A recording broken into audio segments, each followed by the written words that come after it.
Hello दोस्तों।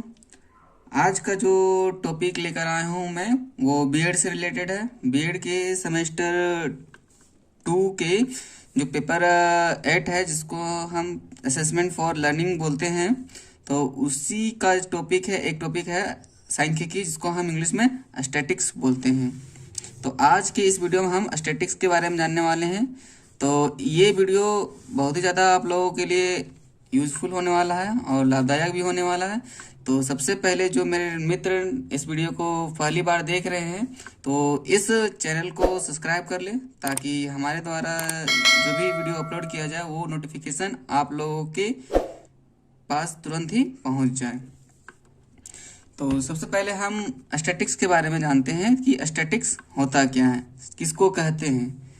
सांख्यिकी गणित की वह शाखा है। सांख्यिकी क्या है? गणित की एक शाखा है, जिसमें हम आंकड़ों का संग्रहण, प्रदर्शन और वर्गीकरण और उसके गुणों का आकलन करते हैं, है ना। किसी भी चीज़ का जो आंकड़ा होता है, डेटा होता है, जैसे कोई पॉपुलेशन का, किसी गांव का पॉपुलेशन हो गया या किसी जानवर का पॉपुलेशन का आंकड़ा हो गया, ये सब का जो आंकड़ा हम इकट्ठा करते हैं, संग्रहण करते हैं और प्रदर्शन करते हैं। तो इससे क्या होता है कि हम किसी भी चीज़ के बारे में आसानी से और तुरंत ही जान सकते हैं, इसीलिए हम स्टैटिक्स का यूज़ होता है। तो इसमें हम देखने वाले हैं, सबसे पहले यहाँ पे देखिए कि केंद्रीय प्रवृत्ति की माप। तो केंद्रीय प्रवृत्ति की माप, जिसको इंग्लिश में हम बोलते हैं मेजर ऑफ सेंट्रल टेंडेंसी। तो किसी भी आंकड़ा का हम सेंट्रल टेंडेंसी में कैसे निकालते हैं, जैसे कि माध्य। उसमें 3 प्रकार का ये जो सेंट्रल टेंडेंसी है, उसको 3 भागों में बांटा गया है। पहला कौन? मीन, जिसको हम हिंदी में माध्य बोलते हैं। सेकंड में है मीडियन, जिसको हम हिंदी में माध्यिका बोलते हैं। और थर्ड में है मोड, जिसको हम हिंदी में बहुलक बोलते हैं।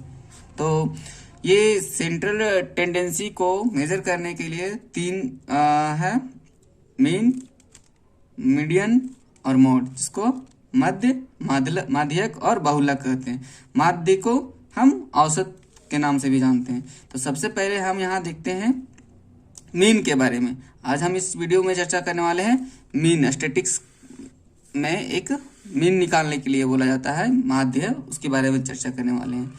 तो सबसे पहले माध्य, 2 टाइप का माध्य को बांटा गया है, सरल अंकगणितीय माध्य और भारित अंकगणितीय माध्य।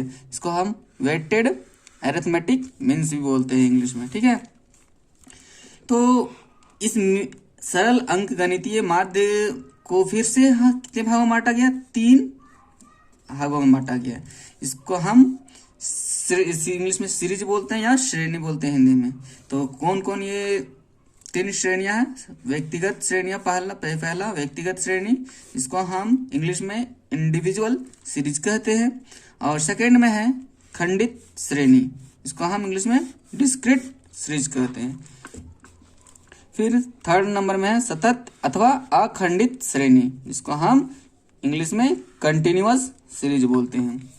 तो किसी भी आंकड़ा का अगर माध्य निकालने बोला जाए, तो सबसे पहले वो हमको देखना पड़ेगा कि वो कौन से सीरीज में है, ठीक है। कोई आंकड़ा दिया हुआ हो कि, तो वो आंकड़ा कौन सा सीरीज में है? इंडिविजुअल सीरीज में है कि डिस्क्रीट सीरीज में है कि कंटिन्यूअस सीरीज में है? ये चीज पहले हमको डिसाइड करना पड़ेगा, जानना पड़ेगा, ठीक है। अब ये तीनों सीरीज, व्यक्तिगत श्रेणी, खंडित श्रेणी और सतत अथवा अखंडित जो श्रेणी है, वो कैसे पहचानेंगे? तो आइए देखते हैं हम एग्जाम्पल से। कुछ क्वेश्चन आपके सामने। व्यक्तिगत श्रेणी कैसे जानेंगे कि व्यक्तिगत श्रेणी है, जो आंकड़ा दिया हुआ व्यक्तिगत श्रेणी का है या इंडिविजुअल श्रेणी का है? तो यहाँ पे देखिए सीरीज का है। तो सबसे पहले देखिए आपको एक्स दिया रहेगा, आंकड़ा दिया रहेगा, केवल एक्स ही दिया रहेगा। जैसे मजदूरों का प्रति माह मजदूरी जो दिया है वो, तो 2010, 2020, 2030, 2040, 2050, ये सब क्या है? केवल एक्स दिया हुआ है, केवल एक ही वैल्यू दिया हुआ है। इसमें 2 टाइप का डाटा रहता है, एक ग्रुप डाटा, एक और अनग्रुप डाटा। तो ये क्या है? अनग्रुप डाटा है, ग्रुप डाटा नहीं है। तो इसीलिए इसको हम व्यक्तिगत श्रेणी बोलते हैं, और हिंदी में इंग्लिश में इंडिविजुअल सीरीज। ठीक है, अब हम खंडित श्रेणी कैसे पहचानेंगे? तो खंडित श्रेणी पहचानने का सबसे आसान तरीका है कि उसमें एक्स और एफ दोनों दिया रहेगा। ठीक है, तो जब भी क्वेश्चन में हम एक्स और एफ दिया रहेगा तो हम उसको आसानी से जान सकते हैं कि ये जो दिया गया है वो कौन सा सीरीज में है, ये खंडित सीरीज में है, खंडित श्रेणी में है, जिसको हम डिस्क्रीट सीरीज कहते हैं। ठीक है, थर्ड नंबर में कि सतत श्रेणी को कैसे पहचानेंगे, कंटिन्यूअस सीरीज है कि नहीं है, कौन सा है कंटिन्यूअस सीरीज, उसको पहचानने का सबसे आसान तरीका है कि क्लास इंटरवल दिया रहेगा। ठीक है, साथ ही साथ फ्रीक्वेंसी भी दिया रहेगा। समझ में आ गया? पहला में क्या कि इंडिविजुअल सीरीज में आपको केवल एक्स का वैल्यू दिया रहेगा। ठीक है, खंडित सीरीज में मतलब श्रेणी में डिस्क्रीट सीरीज में एक्स और एफ दिया रहेगा, और सतत श्रेणी जो कंटिन्यूअस सीरीज बोलते हैं उसमें सी आई और एफ दोनों दिया रहेगा। तो इस तरह से हम आसानी से किसी भी क्वेश्चन को पकड़ सकते हैं कि वो कौन से सीरीज में, और जब तक क्वेश्चन पकड़ में नहीं आएगा कि कौन सा सीरीज में, तब तक बनाना इम्पॉसिबल है। अब देखिए कि ये तो 3 सीरीज है, हम लोग जान चुके हैं। तो इन तीनों श्रेणियों को गणना करने के लिए 3 प्रकार की विधियों का प्रयोग करते हैं। व्यक्तिगत श्रेणी हो या खंडित श्रेणी हो या सतत अथवा अखंडित श्रेणी हो, ये तीनों को हम लोग एक एक करके अगर हम लोग गणना करेंगे, उसको निकालेंगे माध्य, तो देखिए सबसे पहला विधि कौन सा है? प्रत्यक्ष विधि। ठीक है, माध्य निकालने का सबसे पहला विधि क्या है? प्रत्यक्ष विधि, जिसको हम डायरेक्ट मेथड बोलते हैं इंग्लिश में। सेकेंड में है कल्पित माध्य विधि या लघु रीति विधि, जिसको हम इंग्लिश में शॉर्टकट मेथड बोलते हैं। थर्ड नंबर में है पद विचलन विधि, जिसको हम इंग्लिश में स्टेप डेविएशन मेथड बोलते हैं, है ना। अब ये क्या है, कोई भी सीरीज में हो, व्यक्तिगत मतलब इंडिविजुअल सीरीज में हो या डिस्क्रीट सीरीज में हो या कंटिन्यूअस सीरीज में हो, तो हम ये तीनों किसी भी जो भी सीरीज में हो उसको हम तीनों मेथड से सॉल्व कर सकते हैं, या डायरेक्ट मेथड से भी सॉल्व कर सकते हैं, शॉर्टकट मेथड से भी सॉल्व कर सकते हैं, स्टेप डेविएशन मेथड से भी सॉल्व कर सकते हैं। इतना मेरे पास ऑप्शन। अब ये डिपेंड करता है कि एग्जाम में किस टाइप का क्वेश्चन पूछा गया है। अगर आपको प्रत्यक्ष विधि से बनाने के लिए बोला गया हो तो प्रत्यक्ष विधि, और लघु विधि से बनाने बोला गया तो लघु विधि से बनाइएगा, या पद विचलन विधि से बनाने बोला है तो पद विचलन विधि से बनाइएगा। ठीक है, ये डिपेंड करता है। अगर कोई भी विधि से नहीं बोला है तो मतलब आपको कोई भी मेथड का नाम नहीं दिया है तो आप किसी भी विधि से, तीनों में से किसी विधि का भी प्रयोग कर सकते हैं। देखते हैं सब, उससे पहले हम इंडिविजुअल सीरीज में देखिए, ये इंडिविजुअल सीरीज का कुछ फॉर्मूला है। तो इंडिविजुअल सीरीज में प्रत्यक्ष विधि के द्वारा अगर माध्य निकालने बोला जाए तो हम लोग ये फॉर्मूला याद करेंगे, माध्य is equal to summation of X by N. क्या? Summation of X by N. फिर सेकंड में कल्पित विधि या लघु रीति विधि है, और उसमें क्या फॉर्मूला है माध्य का? माध्य बराबर हो जाएगा A plus summation of D by N. तो ये सब हम क्लियर कर देंगे कि कौन कौन क्या है। ठीक है, तो वीडियो में अंत तक बने रहें। नेक्स्ट है पद विचलन विधि का जो फॉर्मूला है वो माध्य बराबर mean is equal to A plus summation of D dash by N. ठीक है, summation of D dash by N. अब यहां देखिए एक्स क्या है, नोट में एक्स बार है, तो माध्य को हम एक्स बार से डिनोट करते हैं, जिसको इंग्लिश में मीन बोलते हैं। ठीक है, समेशन ऑफ एक्स का मतलब होता है सभी चरों के मूल्यों का योग, जितने भी चर हैं उसके जो मूल्य है उसको जोड़ देंगे, वही मतलब ऐड किया गया हो, एक्स का जो वैल्यू होगा उसको लिख करके उसको ऐड कर देना। एफ यहाँ पे फ्रीक्वेंसी को दिखाता है, जिसको हिंदी में आवृत्ति बोलते हैं। क्या बोलते हैं? आवृत्ति बोलते हैं। समेशन ऑफ एफ है। अब आवृत्ति का जो सम होगा उसी को हम समेशन ऑफ एफ बोलते हैं, और इसको हम एन से भी दिखाते हैं, समेशन ऑफ फ्रीक्वेंसी को। इसको हम इंग्लिश में टोटल नंबर ऑफ फ्रीक्वेंसी कहते हैं। ए का मतलब यहाँ पे एज्यूम मीन है, जिसमें हम हिंदी में कल्पित माध्य कहते हैं। ठीक है, जिसको हम एज्यूम करेंगे, कल्पना करेंगे, वो, और डी इज इक्वल टू यहाँ पे है, देखिए difference between X minus A, ठीक है, और D dash is equal to हो जाएगा X minus A by C, और यहाँ पे जो सी है वो कॉमन टर्म्स है। जब हम क्वेश्चन पढ़ेंगे और क्वेश्चन के द्वारा सॉल्व करेंगे तो आसानी से समझ में आएगा। तो एक क्वेश्चन है कि यहाँ पे देखिए क्या बोल रहा है क्वेश्चन में कि 3 मजदूरों ए बी सी को दी गई प्रति माह मजदूरी क्रमशः 2010, 2020 और 2030 रुपए है, इनका माध्य ज्ञात करें। तो ये देखिए ये कौन सा है, पहले सीरीज पहचानिए। तो सीरीज कौन सा है, ये इंडिविजुअल सीरीज में, मतलब व्यक्तिगत श्रेणी में है। तो जब व्यक्तिगत श्रेणी में है तो इसमें देखिए केवल हमको एक्स मिला है, ठीक है, हमको क्या मिला, केवल एक्स मिला है, ठीक है। तो एक्स का जो माध्य का जो फॉर्मूला है वो क्या है, प्रत्यक्ष विधि से। तो यहाँ पे सिंपली हम लोग क्या करेंगे, summation of X by N. तो एन यहाँ पे देखिए क्या, 3 लोगों में 3 मजदूर है ना, देखिए 3 मजदूर है यहाँ पे।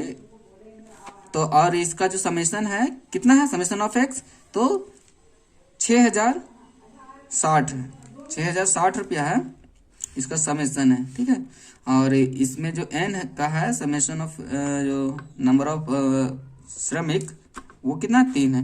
तो ये फॉर्मूला लिखेंगे कि X bar is equal to summation of X by N. तो समेशन ऑफ एक्स कितना है, तो 6060 रुपया, ठीक है, और एन का वैल्यू कितना है, 3 है। जब इसको हम सॉल्व करेंगे तो कितना जाएगा, 2020। तो इस क्वेश्चन का जो माध्य हो जाएगा वो कितना हो जाएगा, तो 2020 इसका माध्य हो जाएगा।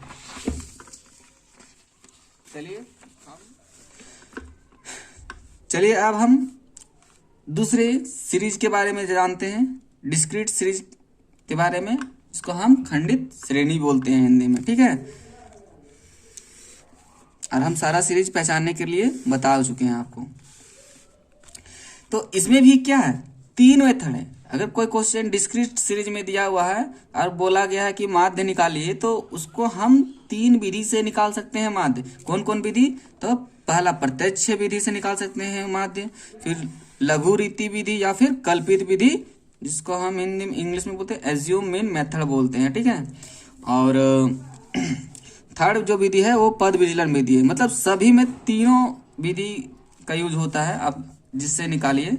तो यहाँ पे पहले फॉर्मूला देख लेते हैं, सूत्र देख लेते हैं कि माध्य जो डिस्क्रीट सीरीज में होता है कोई क्वेश्चन, उसका माध्य कैसे निकाला जाता है। तो अगर हम प्रत्यक्ष विधि से अगर निकालना चाहते हैं उसका माध्य, तो इसका फॉर्मूला होता है summation of x into x.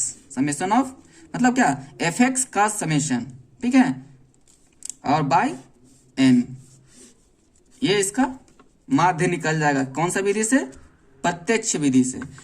और अगर हम कल्पित माध्य विधि का प्रयोग करना चाहते हैं तो उसमें हम क्या फॉर्मूला हो जाएगा, समेशन ऑफ मतलब एक्स बार मतलब माध्य इज इक्वल टू क्या हो जाएगा, A plus summation of F D, summation of F D का समेशन मतलब जोड़ योग बाय एन, ठीक है।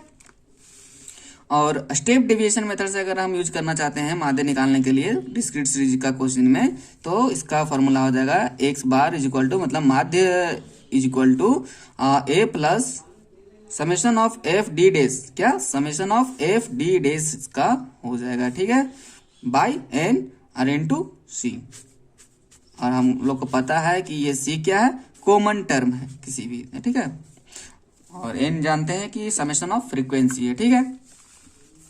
यहाँ पे दिया गया है कि एफ का मतलब क्या, आवृत्ति, एफ एक्स का मतलब एफ एक्स क्या है, यहाँ पे आवृत्ति और गुना चर का गुणनफल, मतलब आवृत्ति जितना होगा उसको और चर का जो गुणनफल आएगा उसको गुणा करके ही एफ एक्स निकाला जाता है। और डी यहाँ पे है डिफरेंस बिटवीन एक्स एंड ए, इसको हम कल्पित माध्य द्वारा प्राप्त विचलन को कहते हैं हिंदी में। और हम देखिए यहाँ पे अब क्वेश्चन का है, एक क्वेश्चन के माध्यम से हम इसको समझेंगे। तो यहाँ पे देखिए 2 चीज दिया हुआ, पहला क्या दिया हुआ, एक्स दिया हुआ है और एफ दिया हुआ है। मतलब ये कौन सा मेथड में हम बताए थे पिछले में कि जिसमें एक्स और एफ दोनों दिया हुआ हो तो हम वैसे क्वेश्चन को या वैसे सीरीज को हम डिस्क्रीट सीरीज कहते हैं, ठीक है। जिसमें एक्स और एफ दोनों दिया हो उसको हम डिस्क्रीट, और ये ग्रुप डेटा में है, ठीक है, अनग्रुप डेटा में नहीं है, ये ग्रुप में है, एक्स और एफ दोनों में है। तो चलिए इसको हम निकालने का प्रयास करते हैं। तो सबसे पहले हम फॉर्मूला देख लिए। तो ये फॉर्मूला हमको क्या क्या चाहिए, एफ इंटू एक्स का जो सम चाहिए, फिर एन चाहिए, ए चाहिए, समेशन ऑफ एफ डी चाहिए बाय एन चाहिए, A plus summation of F D dash और इंटू सी बाय या एन चाहिए। तो ये सब हम निकाल देंगे, क्योंकि ये सब के बारे में जब तक फॉर्मूला हमको नहीं मालूम चलेगा तब तक हम कैसे सेट करेंगे। तो यहाँ पे देखिए कि मेरा जो एक्स है वो दिया हुआ है क्वेश्चन में, एफ भी फ्रीक्वेंसी भी दिया हुआ है, ठीक है। तो हम सबसे पहले एफ एक्स निकालेंगे। तो एफ एक्स कैसे निकलेगा, तो एफ इंटू एक्स, जो यहाँ पे 100 और इंटू यहाँ 3 है, तो इसको क्या करना है, गुन्ना कर देना है, मल्टीप्लाई कर देना है। तो 100 इंटू 3 क्या हो जाएगा, 300 हो जाएगा, ठीक है। 10 मतलब 110 इंटू 7 मतलब 770 हो जाएगा मल्टीप्लाई करने पर। अब 120 को मल्टीप्लाई करेंगे 8 से तो 960 हो जाएगा, मतलब 960 हो जाएगा।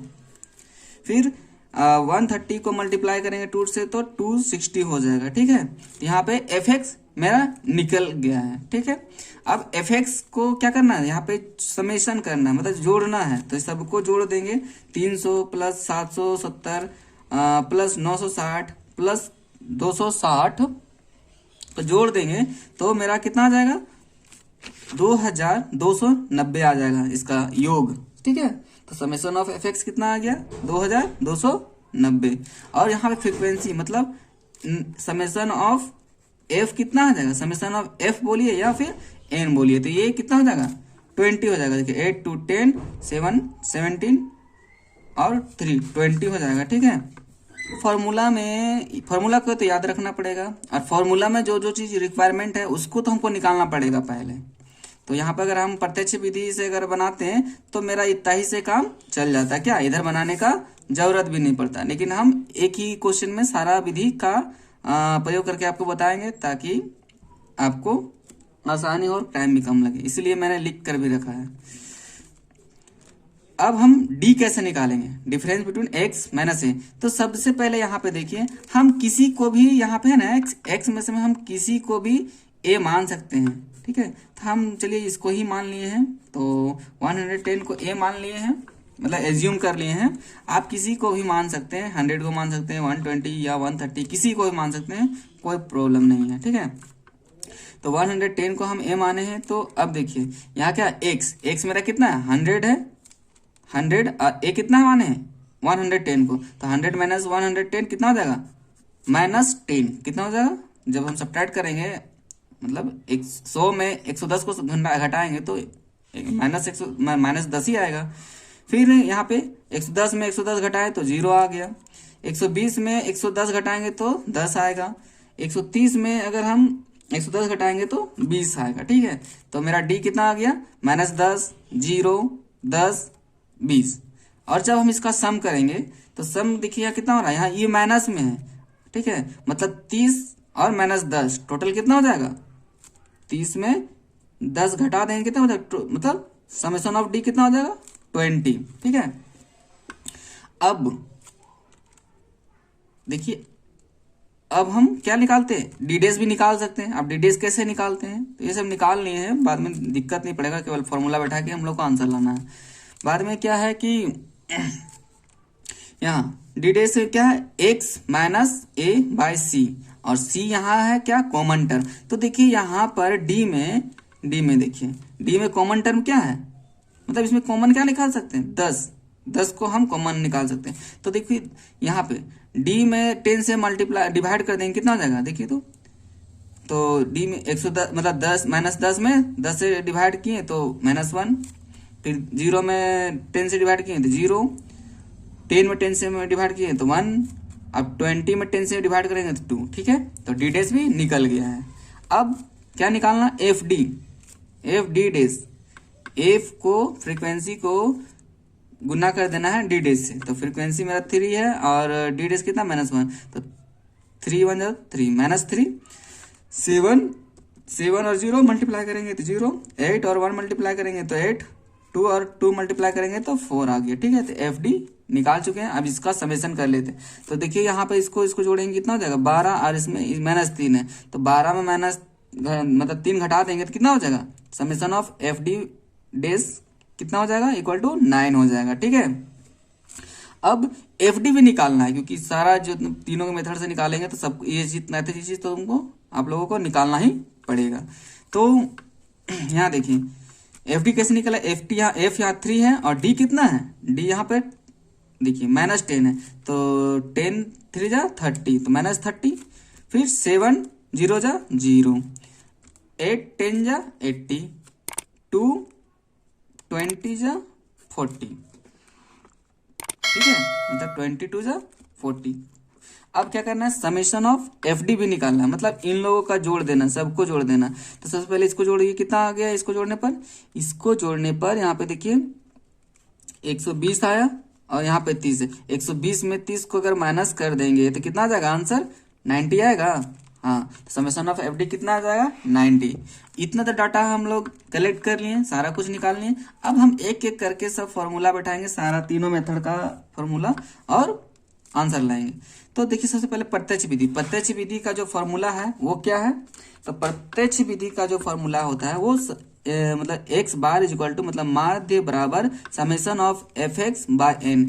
अब यहाँ देखिए समेशन ऑफ एफ एक्स कितना है, तो हम लोग निकाले हैं समेशन ऑफ एफ एक्स कितना है 2290, तो 2290 लिख लिए।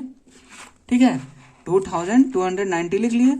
अब यहाँ पे n का वैल्यू कितना है, देखिए फ्रीक्वेंसी का वैल्यू जोड़े ऐड किए थे तो 20 था, इसलिए हम लोग 20 यहाँ पे लिख लें। अब इन लोगों को हम सॉल्व करेंगे, देखिए 0 से 0 काट देंगे और 2 का टेबल से पढ़ेंगे तो 2 1 जा 2, 2 1 जा 2, फिर 2 4 जा 8 और 0.5। ठीक है, मतलब 114.5। तो प्रत्यक्ष विधि द्वारा इसका जो आंसर आया कितना 114.5। ठीक है, ये मेरा आंसर हो जाएगा इस क्वेश्चन के लिए माध्य। तो ये प्रत्यक्ष विधि, और अगर हम कोई भी मेथड से बनाए तो मेरा 114.5 ही आना चाहिए। अगर आंसर तीनों मेथड से सेम नहीं आ रहा है, इसका मतलब हम लोग कहीं ना कहीं मिस्टेक कर रहे हैं। अब देखिए हम लोग सेकेंड मेथड का यूज करने वाले हैं कल्पित माध्य विधि द्वारा। तो कल्पित माध्य विधि का जो फॉर्मूला होता है कितना, x bar is equal to मतलब माध्य equal to a plus summation of F D by N. तो a मेरा कितना है, देखिए हम लोग किसको माने थे 110 को, 110 को हम लोग a माने थे, तो यहाँ पे 110 लिख लिए। ठीक है, अब यहाँ समेशन ऑफ एफ डी, तो समेशन ऑफ एफ डी कितना आया देखिए तो 90 आया है। हाँ, तो 90 लिखे हैं। ठीक है, अब n का वैल्यू कितना है 20 है।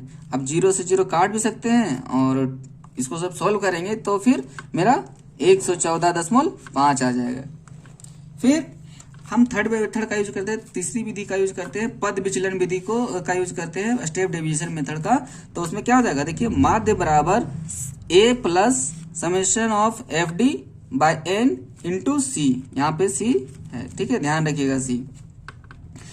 अब यहाँ पे सारा वैल्यू पुट करिए, a बराबर कितना है 110। ठीक है, प्लस एफ डी डेज कितना है, summation of F D dash, तो summation of F D dash यहाँ पे 9 है। सारा कुछ हम पहले निकाल लिए हैं और आपको केवल कोई मेथड से बनाना है तो इतना निकालने का भी जरूरत नहीं है। आप कोई जिस मेथड से बनाना चाहते हैं उसका जो रिक्वायरमेंट है वो केवल डाटा निकालिएगा, बाकी वो छोड़ दीजिएगा। फिर यहाँ पे 110 लिख दिए जगह में। अब समेशन ऑफ एफ डी कितना है 9, तो 9 लिखे, एन कितना है 20 और सी कितना है 10। 10 कैसे निकालते हैं पता चला ना, मतलब सी कॉमन टर्म। यहाँ पे देखिए डी में जो है वो कितना है, इसमें से कॉमन क्या निकाल सकते हैं डी वाला में से में, तो यहाँ पे देखिए हम 10 कॉमन निकाल सकते हैं, इसलिए हम सी 10 लिए।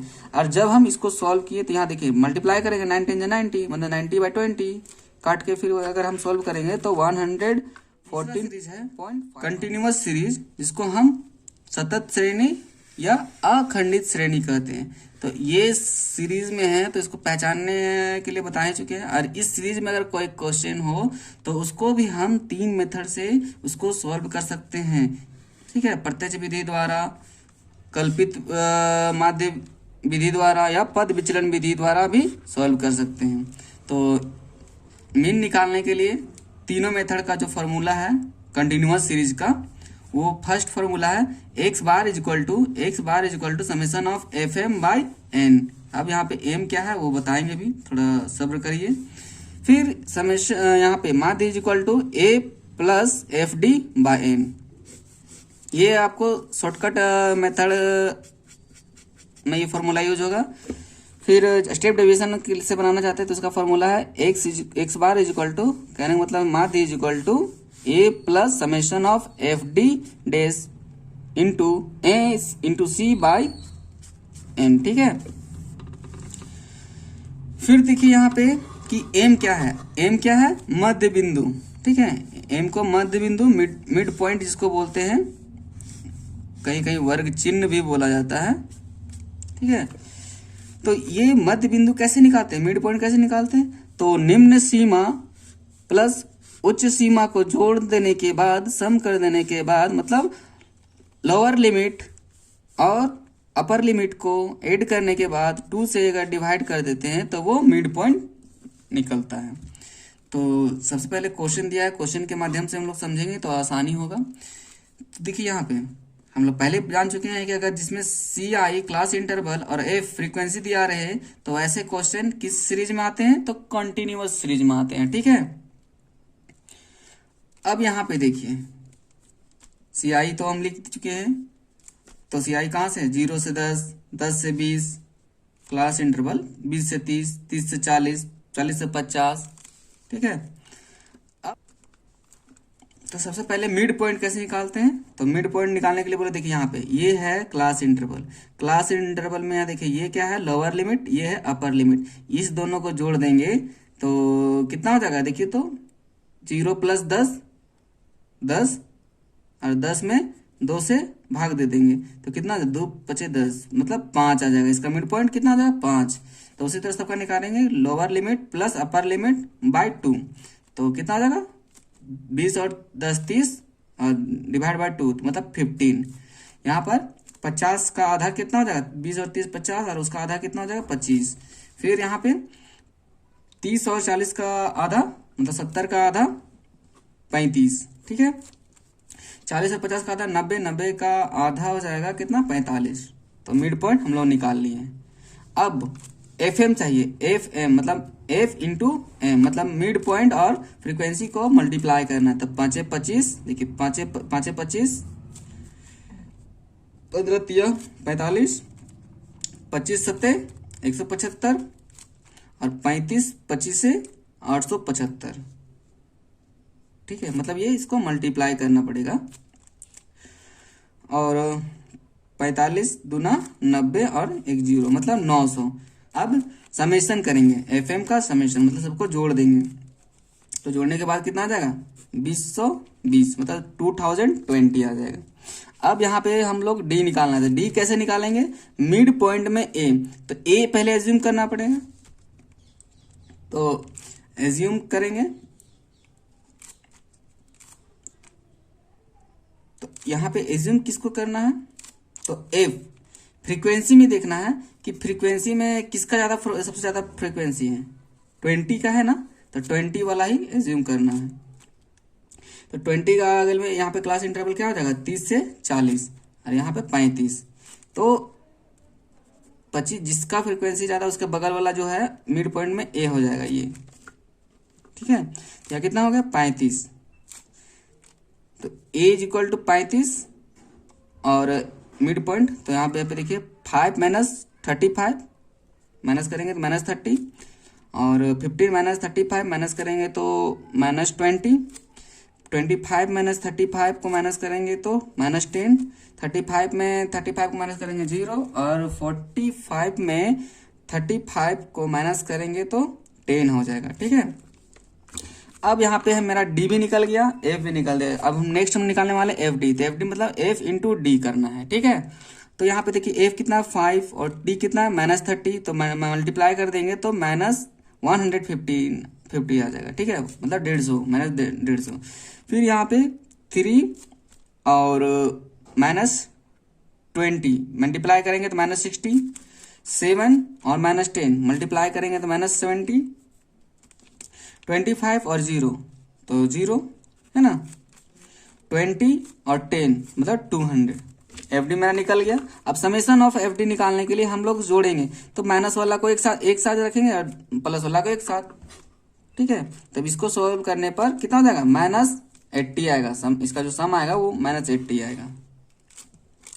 फिर अब हम डी डैश निकालने वाले हैं यार। हम लोग जानते हैं डी डैश कैसे निकालते हैं, D/C। यहाँ पे कॉमन टर्म क्या है, तो डी में देखिए कॉमन टर्म क्या है, देखिए 10 सब में कॉमन निकाल सकते हैं ना, हाँ। तो इसलिए कॉमन टर्म यहाँ पे क्या हो जाएगा 10, तो C कितना हो जाएगा 10।